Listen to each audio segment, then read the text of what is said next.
3 Grand Prix to go. It is very much crunch time now in this season of F1 25 My Team Career Mode. And at the same time, it is also time for our final one-off livery of the season. We've been doing these special variants over the course of the season, going through some very well-known and iconic brands and past Porsche liveries, like the Golf livery we did at the Monaco Grand Prix. We did the very out there Pink Pig at the Austrian Grand Prix, and then the most recent one was Martini at the Italian Grand Prix. But now it's time for one of the more recent variant liveries this is based on. This is the Dua Lipa Renault Porsche one-off livery, based on a real-life livery that Porsche made for the singer this year, actually, that debuted, funny enough, at the F1 Monaco Grand Prix. So there is a tiny link to Formula 1 proper in terms of where they debuted this livery. But yeah, this special custom-made livery on a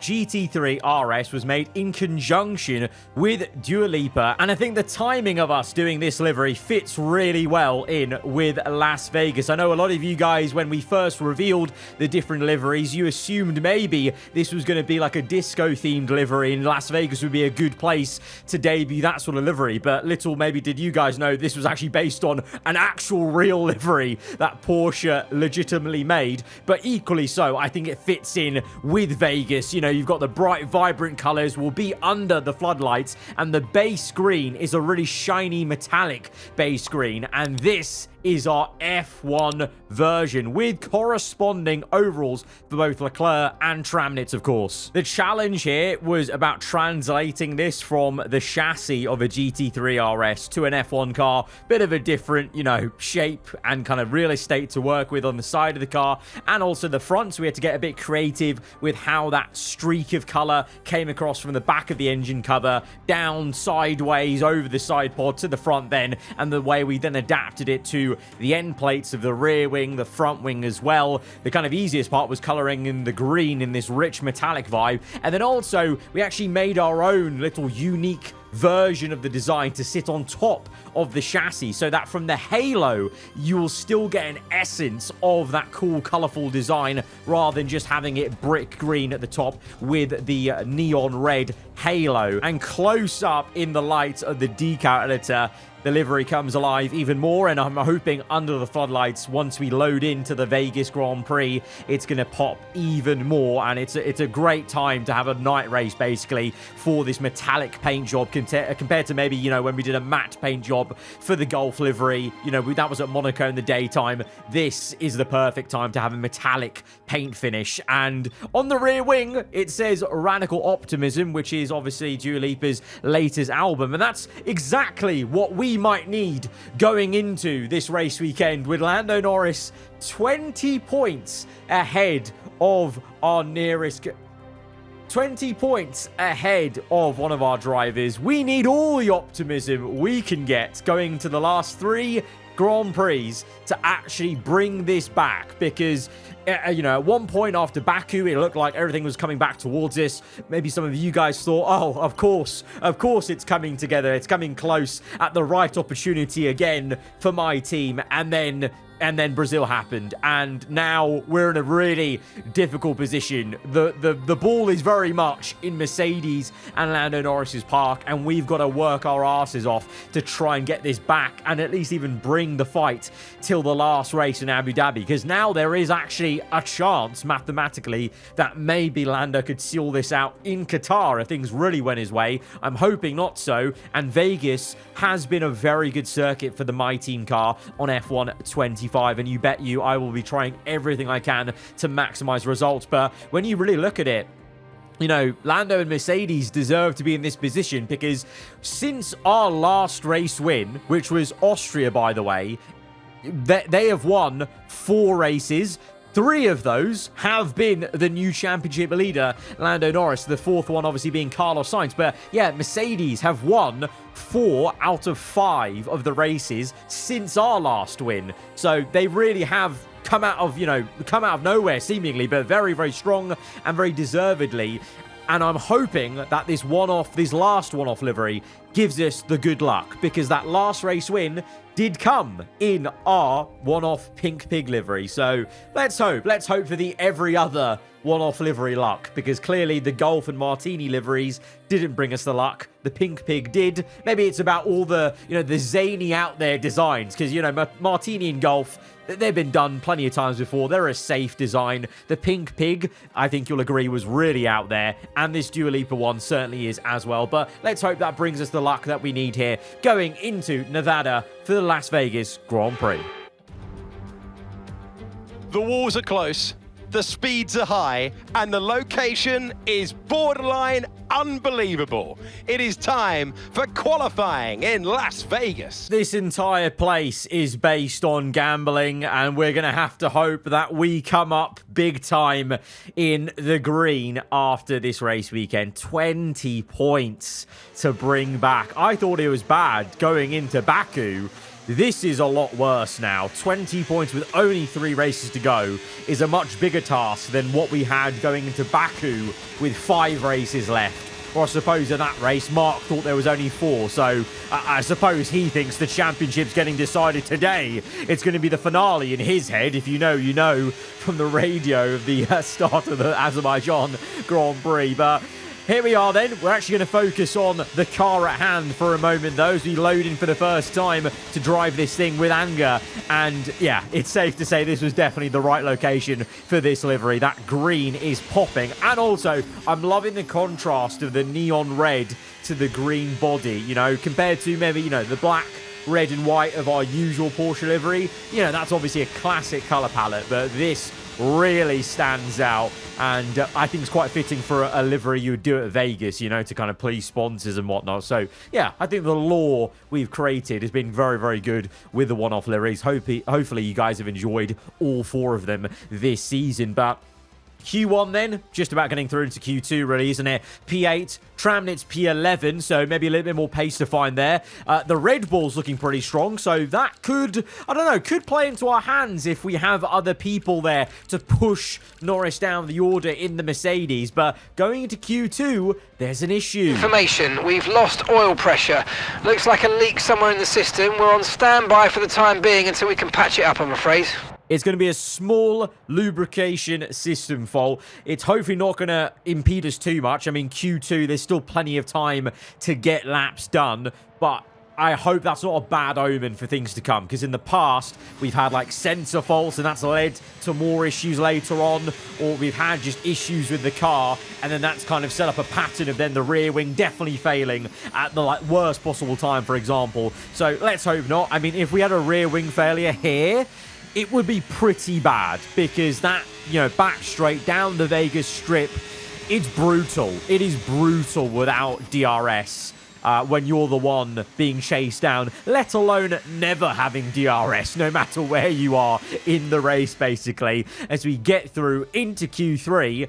And in the backdrop of me worrying about the pace in Q1, well, we're P2, but the bigger thing is Tim Tramnitz, absolute machine in first place by nearly 0.8 of a second. Obviously, this is a caveat. We know F1 25, the qualifying simulation times have sometimes been ridiculous. That's actually not even the biggest time gap we've had. We've sometimes had, I think, like over a second sometimes from some of our AI rivals in qualifying in Q1 and Q2, because I think it just bugs out a bit when you fast forward through the session, basically. So let's see what it actually is like in Q3 when we're all doing actual lap times at the same time simultaneously. And so here we are then on our first flying lap of the top 10 shooter, unobstructed by traffic, as we've gone out a little bit later, and we know the car underneath us, but that is going to pile on the pressure, and that is going to make us make a mistake that is so Leclerc-coded, I feel. Just went far too hot into the left-hander on the run-up and set-up for the long straight on the Vegas Strip. And not only have we broken our front wing, we have popped the right tyre. It is 100%, and it is actually going to pop as we go down the Vegas Strip. So we have got 3 wheels on the wagon right now in Q3. Really not ideal, and the problem with going so quickly down the straight to recover is in the brake zone. We're sideways, and You know what? That shot is quite poetic. The fact that we were drifting sideways and kicking the back end out, and you just see the rear wing go past with radical optimism on it. It's just so... that's artwork. That's artwork, because we're going to need some incredible optimism that we're not going to fluff up the second flying run, because that's all we've got now. We thankfully had 2 fresh tyres to use, but we've only got 3 minutes 30 seconds. So thankfully we are going to have time to go again. This is not Q3 ruined. But if the pressure was already on, because I knew from Q2, clearly we have a quick car, so the pressure was on there. And that's where I feel like we made the mistake pushing too hard in that left-hander. Now the pressure is really on, because not only do I know the car is there, but we've now just made a huge error. We don't even have a banker lap. And so if we don't do well here, with there's another mistake, we're going to be down in P10. I don't know where Tramnitz is. He's at least above Verstappen in P6, so that's at least good for him. And you saw there, we took plenty of curb this time through that left-hander before the long strip, which will just cut through to the end. Not too much to report down that straight, just using as much battery as we can to the line now. Crossing, what is it going to be? How far are we from pole? Because I mean, I don't regret I gave it all, and I think the lap was amazing, but last corner I could have done a bit better.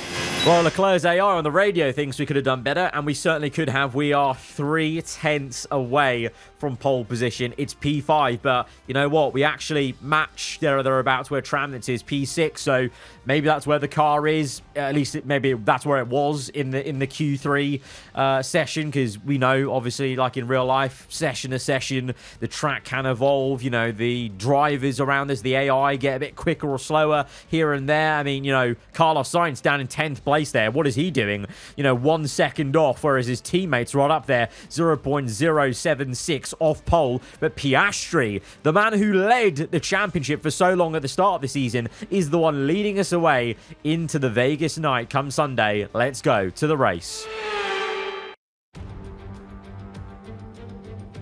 After all the parties, after all the talk, after all the speculation, drivers and fans alike can't wait for this one. Welcome to the Las Vegas Grand Prix. Off the back of a fantastic qualifying session, it's time to see how our starting grid looks like for today's race. Oscar Piastri lines up on pole position, and Lando Norris lines up alongside. Moving on to the rest of the grid, we have Gasly, Lawson, Charles Leclerc, and Tramnitz, Aaron, Pepe Marti, Sainz, and Franco Colapinto, Solov, Sonoda, Isaac Hadjar, Doohan, O'Sullivan, Verstappen, Esteban Ocon, Gabriel Bortoletto, Stroll, Crawford, Maloney, and Alex Albon picks up the last spot on the grid. And with lights out just moments away, it's time to go down to the track. And so we welcome you to the commentary box. I'm Alex Jakes. Alongside me for this race, and it's going to be some race, is Anthony Davidson. Now, those final hours before a race, did you have a routine? Well, for them, you've got your pre-race rituals that you go through. You see different drivers that, some have got their headphones on, they're listening to the music. Some drivers really absorb the energy from the crowd and they're there waving to them. Other drivers, they go within themselves. They chat to their engineers, absorbing that information, that vital information that you need to carry you through the race. And, those pre-race rituals are essential to making things systematic. We do a lot of Grand Prix in a season, and the more systematic you can be, the easier you are within that environment.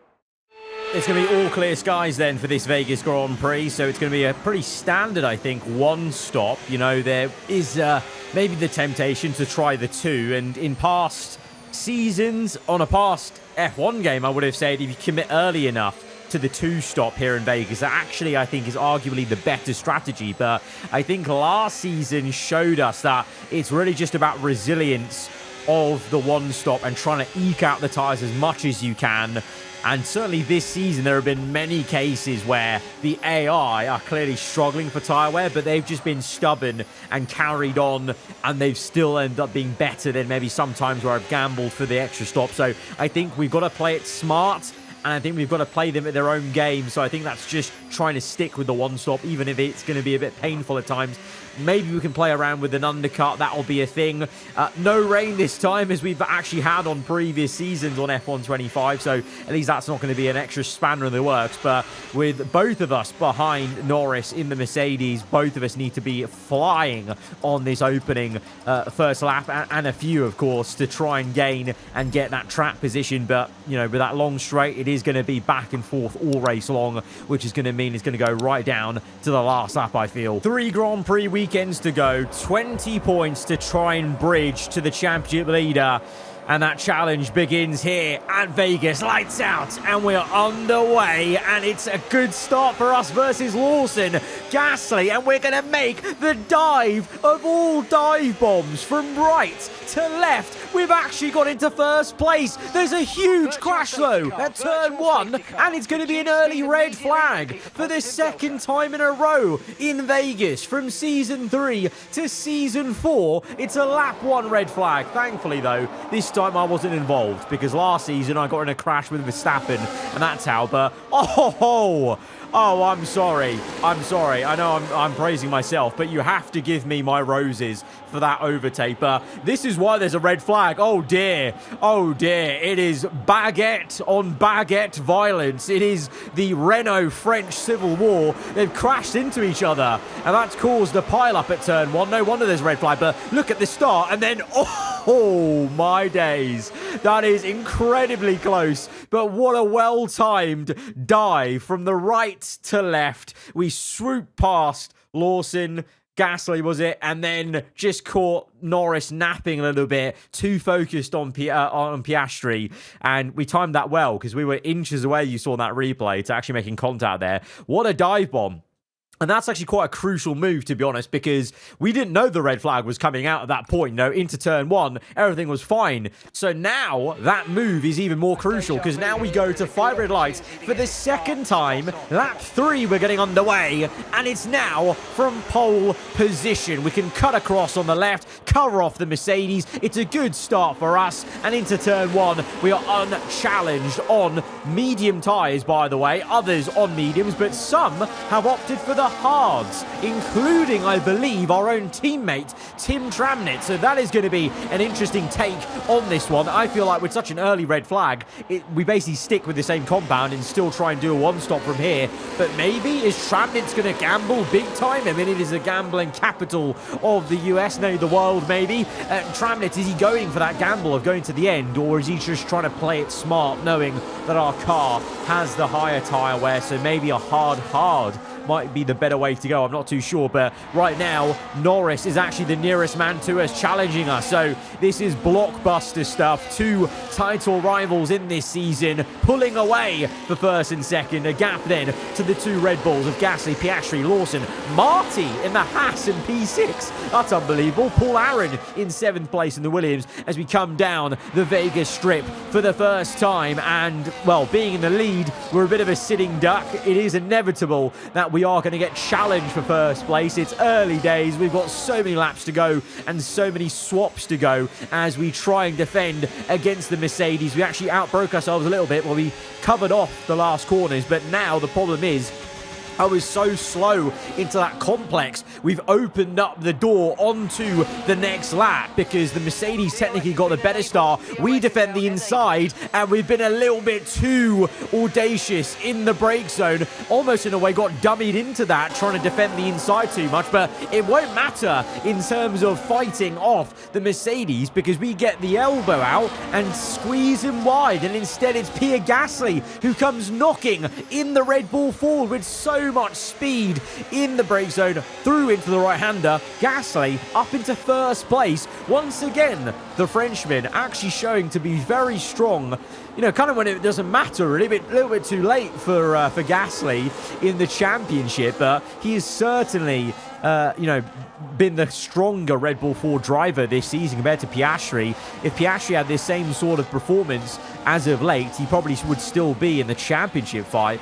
His drop-off in the season must be studied, because for how long did he lead the championship? I feel like it was a good third of this season, which is a long time, by the way, in a career mode series to be leading the championship and then dropping off, basically.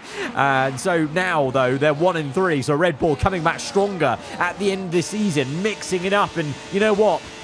I welcome it. I welcome it as we try and overtake Gasly. I kind of need them to be here because Piastri right now being in third, it may be a bit frustrating seeing him right up our chuff, but he is pushing down Norris another position, which is good for us as Colapinto overtakes Sainz through the second last corner. Travnitz, P8 right now, struggling to get past Aaron. He needs to get a move on those hards. He needs to be clearing the Williams, the Haas, like, for the sake of his championship. If he doesn't, it's going to be really tough to bring Travnitz back into this. Obviously, we'll drive as him next episode in Qatar, sprint and a full Grand Prix, but he, you know, as an AI, he needs to help himself out in the same way, you know, last season when he won his first championship in Formula 1. As an AI, we can all agree, he helped himself out. He deserved that championship because so many times as an AI, he scored amazingly. Whereas this season, it's felt like only the races where we've driven as him have we got the results for him. Whereas as an AI, since the first few races of the season, he's dropped off from that initial strong start as the reigning champion as we continue to jockey for position with Pierre Gasly on towards lap 6. He's at the fast lap of the Grand Prix so far, but we're coming back at him with our own purple lap, but Lawson steals it. We're all going very quick in the top 5. We're now side by side with Gasly, trying to keep our nose in it, but the Frenchman has the better racing line and remains in first place. And now Piastri may just come at us. We have to go a bit defensive. DRS though for us, so that's going to help us defend. We'll go a little bit defensive, but ultimately don't get pushed off the racing line too much in that situation. It can always just be about, not, selling yourself short by over defending, or as Martin Brundle loves to say, don't defend the thin air, just stay your course and don't get scared off the racing line. And we don't, and we remain in second, and we're actually going to push away from Piastri. You can see he's swapping with Norris. Gasly sets a fast lap of the Grand Prix, but we've crucially stuck with him with DRS. And at this phase, I've actually switched tactics. I'm just going to let him drag me along with DRS. He's going to be the horse to my carriage, and in doing so, we're gaining nearly 1.5 seconds on Piastri, who is actively swapping with Norris. Maybe Lawson might come in as well. He's on the hards, I've only just noticed. So Lawson also playing a bit of a different game with Travnitz on the hard tyre. Whether that's going to actually work out, it's going to remain to be seen at the end of the race. Probably around lap 15, if we see them pit, then that's not them doing the gamble, is it? That's them just going for 2 sets of hards or a hard medium maybe. As we now go for the move on Gasly, the gap is 2.7, so I felt like at this point I can try and attack for first place. We won't lose too much time trying to make the overtake, and obviously being in first place allows us to drive in clean air, which will help cool down the tyres just a tad to allow us to eke out the mediums, and that's quite crucial because the tyre wear is kicking in, and I think my engineer's been trying to suggest to me that we come in earlier than is scheduled. I think our schedule lap was around lap 12, but maybe now my engineer Mark is telling me to try and come in on lap 10, which is the next lap, so we'll see how that progresses. But at the moment, Travnitz chasing Aaron, Gasly overtaking me, but with ease. We don't put up much of a fight on purpose, knowing that we can come back at him. And here is Travnitz now. Oh, sorry, he's already passed Aaron. It's actually trying to get past Marty then. So Travnitz has made progress. He's got up to 7th place, but he needs to get that Haas. He absolutely needs to get that Haas. And then he needs to close up to Lawson, and he'll be on the same strategy as the Kiwi driver, also on hards. But right now, Travnitz is not doing himself any favours in that traffic. He's hurting his tyres. At least he's got past the Williams, because that could have been a really difficult person to try and overtake. Is into turn 1, close to Gasly, but Gasly losing the back end at the same time as my engineer telling me to come in on this lap. The orange icon is there on the bottom right, so I'm not the only one feeling the tyre wear. Gasly's clearly struggling, so I think this is a good time to come in. We're going to make the overtake on the back straight. Pierre, very defensive on the inside, almost boxes himself in, and we're aggressive on the pinch-in, and that's going to just allow us to have a bit of breathing room behind. And look at that, we actually gained 7/10 in one corner because we pinched Gasly in so much. We come in, he carries on. Despite that big oversteer moment into turn 1, he carries on. So I reckon the undercut here is going to be pretty damn strong on Gasly. So I'm confident we'll definitely come out in a net P1 once everyone makes their pit stops. But make no mistake, this is earlier than scheduled. So the problem is, now at the end of the race, we're committing to a 1-stop. We're not making another stop. We're just not. It means at the end, we are going to face a lot of tyre wear compared to the guys attacking us, even if we have track position. That's going to be the real challenge. Can we keep this thing on the road at the end of the race? Because the struggles this BMW's having, the rear end wagging, that's going to be us at the end of the race on these hards. Make no mistake, as we get past the BMW with ease in the corners, but the problem is now, I think he's got DRS, so we'll get re-overtaken, even though the BMW's been nowhere near our pace. Doesn't matter, in a straight line with DRS, he just flies by us. And so that's why, by the way, it's so important. We cannot have a rear wing failure in this race weekend. So far, so good. Knock on wood or knock on my desk in the commentary box that there's been no DRS failure. If we get one, it is curtains. It is absolutely curtains. Absolutely. So let's pray. Let's pray. But for now, we get our head down. We just try and pump in some consistent lap times. The last sector, a little bit questionable, but the first and second, pretty good. And we are ahead of Norris on the top left. You can see he's pit. And by some way, if you look at the mini-map there, so that's a 4.9 to 5 seconds ahead of the Mercedes. That is wonderful as we make the overtake on the Audi of Bortoleto to get into 9th place. We've done well with the traffic, you know. We've not really been held up by slower cars at all. And so this is going to be a really powerful undercut. But on to lap 14. So confirmation, we did a 4-lap undercut. But that means our tyres are going to be 4 laps older than some drivers, and maybe more, because Gasly's still not in. Gasly comes in on lap 15, or comes out on lap 15. So our tyres are going to be 5 laps older than Gasly by the end of this race. That is going to be a worrying concern. Even though the gap is what? About 6 seconds to Pierre, 5 seconds to Norris.